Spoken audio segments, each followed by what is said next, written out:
అందరికీ నమస్తే. ఇది మా మడికొండ డంప్ యార్డు. ఇక్కడ మన గ్రేటర్ వరంగల్ నుంచి టోటల్ గా 66 డివిజన్ల చెత్తనే పోయడం కాకుండా టోటల్ ఎక్కడెక్కడి నుంచో అది మనకు జిల్లాకు కూడా సంబంధం లేనటువంటి చికెన్ వేస్టేజ్ ని కూడా ఒక పెద్ద కంటైనర్ ఇక్కడ తీసుకొచ్చి మన డంపింగ్ యార్డు ముందు ఇది మడికొండ చెరువు పోయే వాగిది. ఈ చెరువు పోయే వాగులో వీళ్ళు డంప్ చేయడానికి వచ్చిళ్ళు. ఇది మడికొండ పెద్ద చెరువులోని పోయే వాగు. దీని నుంచి మడికొండ పెద్ద చెరువులో కూడా నీళ్లు పోతాయి.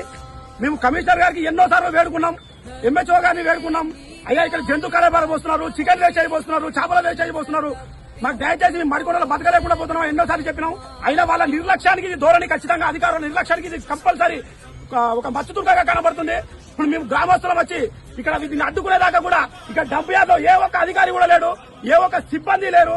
ఇక్కడ వీళ్ళు యథేచ్ఛగా ఎంత స్వచ్ఛందంగా వాళ్ళ ఇష్టారాజ్యంగా ఇంత పెద్ద కంటైనర్ నిండా కూడా ఒక చికెన్ వేస్టేజ్ తీసుకొచ్చి డంపింగ్ యార్డ్ ముందు ఒక పెద్ద చెరువులో పోయే బాగులో వాళ్ళు ఎంత హ్యాపీగా మోసుకుంటూ వెళ్తున్నారంటే వాళ్ళు మా ప్రాణాలతో చెరగడబడుతున్నారు. అది బర్డ్ ఫ్లూ వచ్చినటువంటి చికెన్ వేస్టేజా ఇంకెక్కడ చికెన్ వేస్టేజా కూడా మాకు తెలియదు. అటువంటి చికెన్ వేస్టేజ్ తీసుకొచ్చి ఇక్కడ వేస్తా ఉంటే ఇంత పెద్ద డంప్ యార్డ్ మడికొండ మొత్తం గ్రేటర్ వరంగల్ సంబంధించి 66 డివిజన్లకు సంబంధించినటువంటి డంప్ యార్డ్ లో ఒక్క సిబ్బంది కూడా లేకపోవడం ఇది ఎంతవరకు సమంజసమని ఇక్కడ ఉన్నటువంటి అధికారులను గానీ ఈ గవర్నమెంట్ గానీ నేను ఖచ్చితంగా ప్రశ్నిస్తున్నా.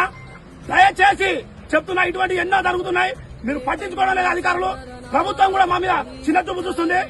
దయచేసి ఇటువంటి వాటిని మీరు అడ్డుకుంటారా, లేకుంటే మేము మా ఉద్యమాన్ని ఇంకా తీవ్రతరం చేసి మేమే వచ్చి ఈ విధంగా ఏ ఉన్నా కూడా మా ప్రాణాలు పోయినా మంచిదే కానీ ఇటువంటి జరగకుండా చూస్తామని చెప్పి హెచ్చరిస్తున్నాం. ఇప్పటికైనా అధికారులు స్పందించి ఇటువంటి ఇక్కడ జరగకుండా ఇల్లీగల్, ఈ కంపల్సరీ ఇల్లీగలే. ఎందుకంటే మీరు చెరువు బాగులో వస్తున్నారు, దీన్ని ఖచ్చితంగా మీరు అడ్డుకట్ట వేయకుంటే తీవ్ర పరిణామాలు ఉంటాయని చెప్పేసి ఈ అధికారులు హెచ్చరించడం జరుగుతుంది.